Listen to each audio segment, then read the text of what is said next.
On the show today, we are previewing tonight's Flow Show at Eldora. I've got an update from American Racer, and Rocket drops a bomb. Let's go.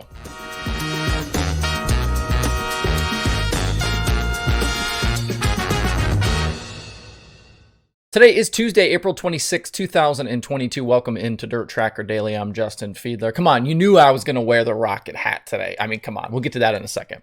We had to wait a few extra days, but the first FloRacing Night in America late model series race is tonight at Eldora. And you won't have to wait long for race number 2 as it happens tomorrow night at Brownstown. Tonight is just one of 2 possible late model race nights for teams to hit Eldora before the Million and the Dream coming up in June. So tonight's show will be packed with cars looking to get some track time. The only other possibility is the Johnny Appleseed Classic on May 29th, and it isn't scheduled against either late model national tour, so that could be a very busy night as well. Tonight's race is $22,000 to win and $1,000 to start, so a nice payday for a midweek show.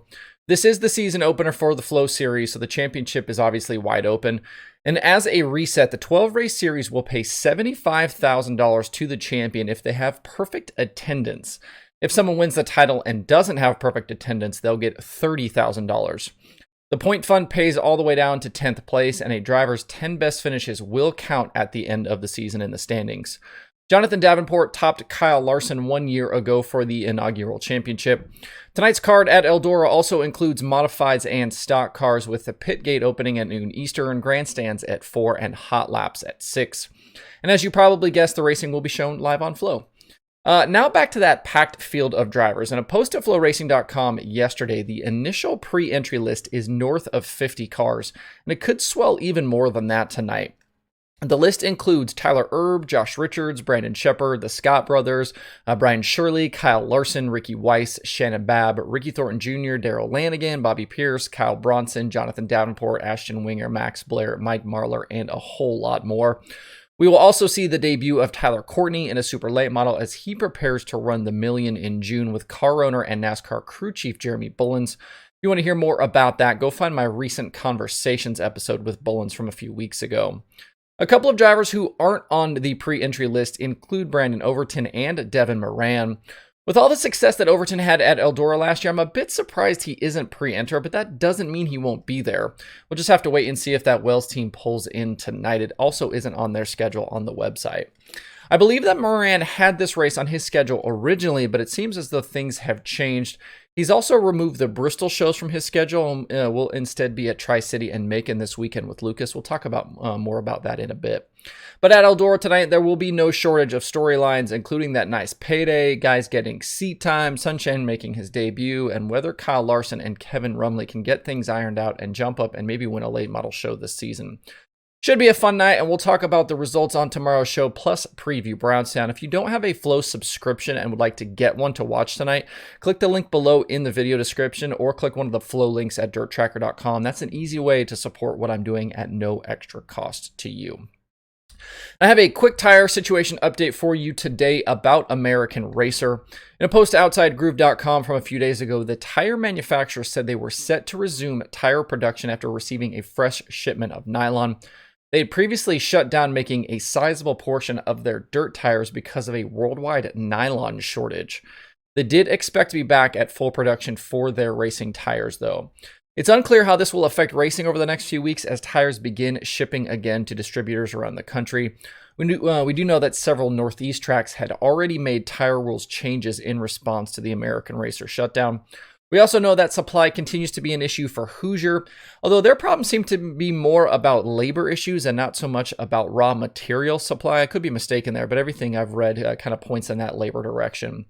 The All-Stars postponed their Thursday show this week at Bedford because of shortages around the H15 Sprint Car tire. We'll continue to keep you updated as that situation with the tires evolves. Now over to why you actually probably clicked on this video today. Nothing like a little drama on a Tuesday. I had a DM yesterday about a video posted by Don Radebaugh on YouTube from the Weekend Outlaw show at Atomic. The History Mystery Man channel owned by Don did a bunch of short interviews from Atomic, and in it, he asked Brandon Sheppard about running the World of Outlaws full-time this season. And in the video, Sheppard said he thought they were going to chase the Lucas series this season. This was kind of the first I've heard of that being a possibility. That team has had several instances in the past where they were leading the Lucas standings early in the year, kind of like they are right now, but they always ended up going with the World of Outlaws anyway. But apparently this year is different. Sheppard currently has a 15-point advantage over Devin Moran for that Lucas Championship, but he's 66 points back in third with the Outlaws. That follows the weekend at Atomic where he was DQ'd Friday night because of failing the droop rule after the feature, but then turning around and winning on Saturday. As of last night, this weekend's Outlaw shows at Bristol were still on the Rocket schedule, but this morning that has changed, with Tri-City and Macon now replacing those dates. And literally as I was beginning to write this exact paragraph, there is a release from Rocket announcing their switch from the Outlaws to Lucas for the season. This is huge news for the Mark Richards' own team that has been a cornerstone of the Outlaw field for many years. I'm a little surprised by the news just because of how deeply involved with the Outlaws this team has been. And I feel like even with Sheppard being third right now in the standings, they could easily battle back and still win the title. But on the Lucas side, things were ripe for the taking this year. No Davenport and no Owens opened up things significantly, and with Tim McCready a little slow out of the gates, this is as good a chance as any for Sheppard and Rocket to slide over and try and win that championship. But wait, there's more. As I just talked about a minute ago, Devin Moran's weekend schedule has changed. He told Michael Rigsby and the Dirt on Dirt guys back in February that his schedule would diverge with Lucas come Bristol, but apparently that plan has changed. Bristol has been swapped for the Lucas weekend, and with how good Moran has been with that side this year, I'm wondering if maybe they too aren't considering sticking around full time. So whereas we thought we'd leave this coming weekend with Tyler Erb and Tim McCready atop the Lucas points, now they could be second and third behind Sheppard, and possibly third and fourth if Moran is indeed staying around for longer. In a matter of a few short hours, days, suddenly Lucas is looking insanely tough this season with the addition of Sheppard and maybe Moran. And what a coup for the Lucas staff grabbing these guys right now from Casey Schumann and the Outlaws. And on the flip side, the Outlaws are wide open with Sheppard gone and Dennis Erb and Max Blair at the top. On the flip side, you now have to wonder if any of the Lucas guys a little further down the order might switch to the Outlaws, with the biggest candidate right now maybe being Hudson O'Neill. He's currently 5th in the Outlaw standings, but 9th in the Lucas points. As of this moment, Tri-City and Macon are still on his schedule, but that could easily change. Nothing like a little series swapping to really make a standard Tuesday in the dirt world a little more exciting. The story for the early part of this season on the late model side has been all these guys just chasing the money, and it felt like the championships had fallen to the wayside. But now we have a little more intrigue going forward. I absolutely love this. So we could potentially and very probably have new champions on both sides with the Outlaws and Lucas in 2022. Bring it on. Drop me a comment. Let me know your reactions to all of this today. This will obviously be something we'll be talking a whole lot more about as the week and the season progresses. There are 2 shows on the streaming schedule today, both on FloRacing. They have the opening night for the Flow Night in America late models at Eldora, and there is Flow 24/7. To see the full daily streaming schedule with links to watch, visit dirttracker.com/watch tonight.